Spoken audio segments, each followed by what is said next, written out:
So Keefe D just had another court appearance yesterday in court, and I can't lie, things are not looking good for Keefe right now. Bro is not having a good time. But you know who else is not looking good for? Diddy. And that's because he was just named 77 times in Keefe D's court documents. Now, if y'all don't know, Keefe D was arrested last year and is currently being prosecuted for the murder of Tupac Shakur back in 1996 in Las Vegas. And more specifically, the prosecution is claiming that Diddy paid $1 million for a contract or a hit on Tupac. Now, this all stems from statements that Keefe D made after signing a proffer agreement where he pretty much said that Diddy was responsible for Tupac's death. Now, if y'all don't know what a proffer agreement is, it's an agreement between suspects or defendants and the United States government where said person is allowed to give information without worrying about being prosecuted on the information that they give. Right in the streets, a proffer agreement is referred to as being queen for a day because you can say and do whatever you want without worrying about the repercussions of what you say, at least not legally worrying about the repercussions. However, most proffer agreements only go for the interview and the statements made during the proffer agreement session, right? So if you're offered a proffer agreement and you admit to killing somebody, they're not going to prosecute you on that, but it's only meant for that conversation. If you leave the interview and you go out on the streets and then start telling people that you murdered somebody, the government could double back and recharge you for the things that you told them during your proffer testimony, which is exactly what happened to Keefe D. See, he gave this proffer agreement years ago, and it was recorded by a police officer or an investigator named Greg Kading. Now, during that interview with Greg Kading, Keefe D pretty much admitted that he was involved in the shooting. He also mentioned Diddy during that proffer testimony, even going as far as to say that he wished he never met Diddy because Diddy ruined his life. Now, Keefe D never really spoke on this after he took his proffer agreement, at least not until the internet became a thing, because a few years back we seen Keefe D start doing a media tour. He was going on Vlad TV, he was going on the Art of Dialogue, he was going on mainstream news network. Hell, he even wrote a book about it, and in those interviews and in that book he basically said the same thing that he said during his proffer testimony. However, these new statements weren't covered by that old proffer agreement, which led to the government doubling back and charging Keefe D in the murder case of Tupac. And bro has been sitting in jail since late last year, and he's not expected to have trial until around November of this year. But he has had a couple of court appearances in the meantime, and yesterday he had one of those appearances where he had some grievances that he wanted to let the court be made aware of, like the fact that he doesn't like Greg Kading. And that's because just like Keefe D went on a media tour about this, so did the investigator Greg, who has also appeared on Vlad TV news stations. Like I said, basically did the same media tour. So while Keefe D was in court yesterday, he had a couple of outbursts where he was letting it be known that he wasn't rocking with the fact that the court was allowing Greg to be involved in the case. And honestly, that's understandable because Greg has said verbally numerous times in these interviews that he doesn't care about Keefe D. He doesn't care about the law surrounding the proffer agreement, because the proffer, just like it keeps the suspect from talking about it after the proffer is done, it also should keep the investigators from talking about it. But Greg Kading is basically saying he don't care about none of that. He wants to get the story out. He wants to tell his story. He wants to monetize it. And so that's what he's been doing for several years now. And like I said, when Keefe D was in court, he had a couple of outbursts in regards to this.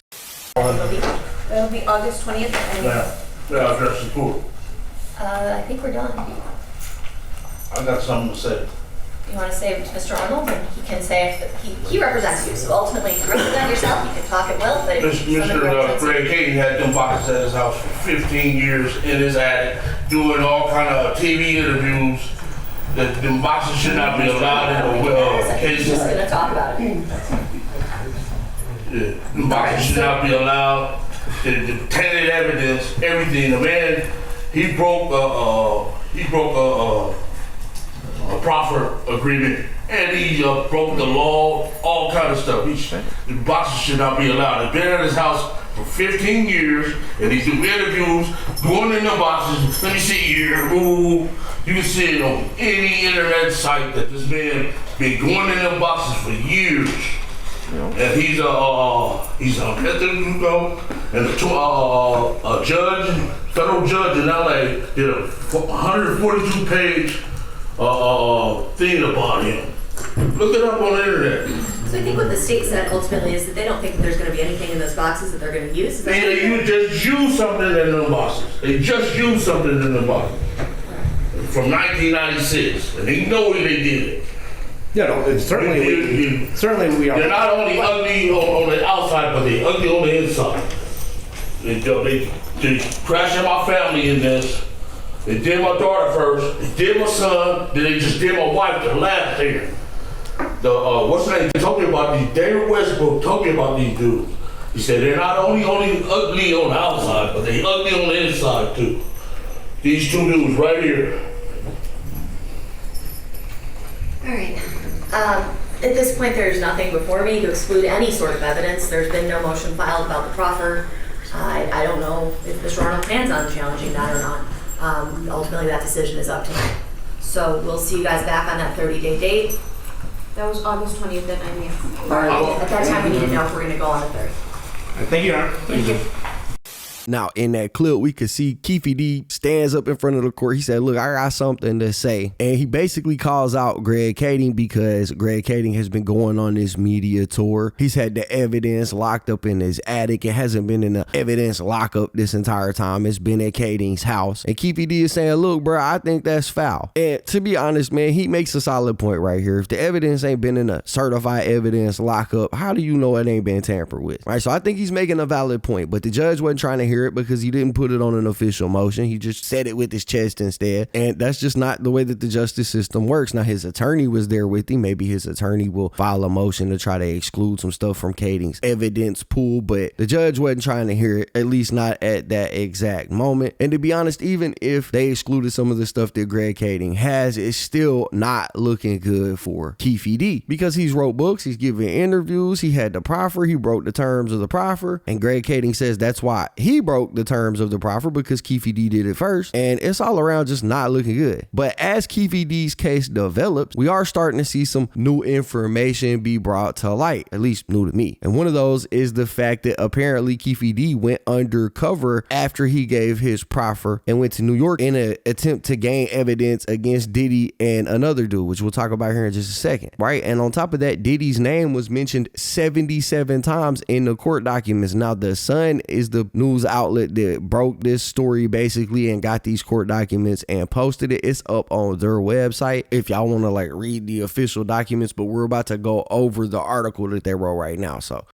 it says Sean Diddy Combs faces questions about his alleged involvement in the murder of Tupac Shakur after being mentioned more than 70 times in prosecutors' latest legal finding. Combs has been accused by the man currently being prosecuted for the murder, Keefe D, of paying $1 million for Tupac's assassination, according to the latest court papers obtained by the U.S. Sun. It is not yet known if Diddy will be subpoenaed or indicted as part of the murder case, as prosecutors hope to finally obtain justice for the iconic rapper who was gunned down in Las Vegas 27 years ago on September the 7th, 1996. The U.S. Sun has reached out to the Clark County District Attorney's Office for comment on Combs' alleged involvement in this case. And that's not a good thing. When you got news stations reaching out to prosecutors and asking if you're being indicted for a murder, bro, that's never a good thing. Anyways, it says Combs previously stated that he had nothing to do with Pac's murder, but his representatives did not comment on the latest Tupac filing when approached by the U.S. Sun, and of course they didn't. In papers filed on Thursday, Combs is named 77 times by his various pseudonyms, including Puffy, Puff Daddy, Puff, and his real name, Sean Combs. He is first mentioned as prosecutors explained the deadly rivalry that existed between Combs' Bad Boy Records on the East Coast and Death Row Records on the West Coast, headed by Suge Knight, leading up to Tupac's shooting. And we all know about the infamous West Coast, East Coast beef that was going on. The documents allege that after the shooting, suspect Keefe D flew to New York with a Los Angeles police task force to pose undercover and try to gather incriminating evidence against Combs and another gangster, Eric Zip Martin, over the murder. And this is the first time that I've heard about this. Maybe y'all have heard about it before, but this is the first time I've heard about Keefe D going undercover with the Los Angeles Police Task Force to try to get incriminating evidence against Combs and Eric Martin. That's crazy. The documents state task force detectives believed they had jurisdiction to investigate a Nevada homicide because defendant asserted that the conspiracy to commit the murder began in California between Eric Zip Martin and Sean Combs. Combs is mentioned again when prosecutors alleged that defendant Keefe D has asserted publicly that he only told on himself and he wasn't trying to provide evidence against anyone else in his conversations with police. However, this statement belies the claim as he suggested that Sean Combs paid Eric Von Martin $1 million for the killing. The documents include transcripts and summaries of various police and media interviews given by Keefe D before his arrest last year, in which he repeats allegations about Combs' involvement in the murder. In one summary of a YouTube interview, prosecutors say when Sean Combs reaches out to the defendant wondering if the Southside Crips were responsible for Shakur's death by asking, "Is that us?" and Keefe D, beaming with pride, answered yes. Combs is then named multiple times as part of a transcript of a surreptitiously recorded interview with Keefe carried out by Las Vegas Metropolitan Police in 2009 and included the 179-page filing. "I wish I never met Puff Daddy, period. I swear to God, he messed up my life, man." That's a quote from Keefe D. In the transcript, Keefe alleges he and his gang of the Southside Crips were friends with Combs and the hip-hop mogul wanted Knight and Tupac dead. He then claims his gangster pals drove by Tupac and Knight in Las Vegas after a Mike Tyson fight accidentally, and his nephew Orlando Baby Lane Anderson shot at them both. Police asked Keefe D, "Puffy Combs, does he play a role in this thing?" And Keefe replied, "Yeah, I think he did." Keefe added that Combs told him and a group of about 45 people how he would give anything for Knight's head because he was scared of him, and also had a problem with Tupac after he had released a diss track about him. In the same transcript, Keefe also alleges that Combs was discussed the night of the shooting, with Keefe saying, "I knew we was like, damn, we can get paid now." "Paid by Puffy?" police asked. "When you said Puffy, paid by Puffy, right?" Keefe replied, "Yeah," according to the court documents. So this is what they're alleging. Keefe goes on to claim to the cops that Combs paid the money due for the Tupac hit to Zip and didn't return his calls when he tried to ask for the money to be paid to him instead. He then expresses regret that Tupac was dead and adds, "I wish I never met Puffy, period. I swear to God, he messed up my life, man. I was rich, up under the radar, and all that, man. It's all gone."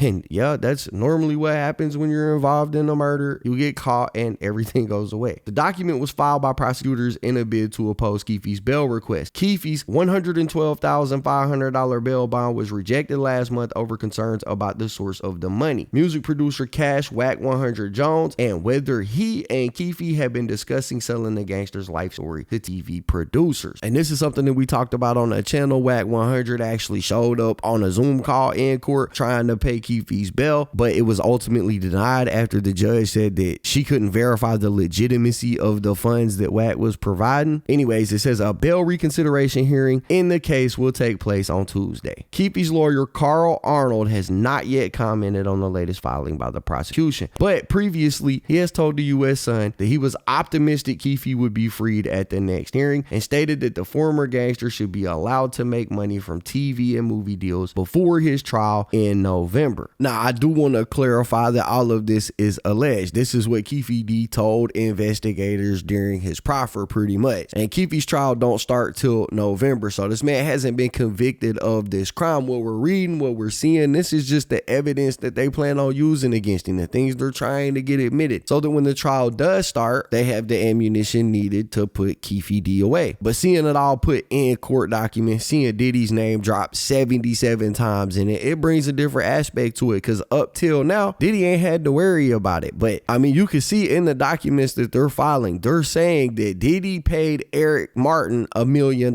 because Tupac was murdered. And if that's true, I mean, honestly, I can't see how there won't be an indictment in the future. But again, at this moment, it's all alleged. If Keefe D is convicted and this is actually used as evidence, then it's also not looking good for Diddy in this situation either. But yeah, man, that's pretty much the story. That's what we got. Anyways, that's basically it for the video, guys. If you enjoyed the content, be sure to hit the like button, subscribe, tap the notification bell so you get notified every time I upload a video. As always, it's been fun rocking with y'all, man. I'm out.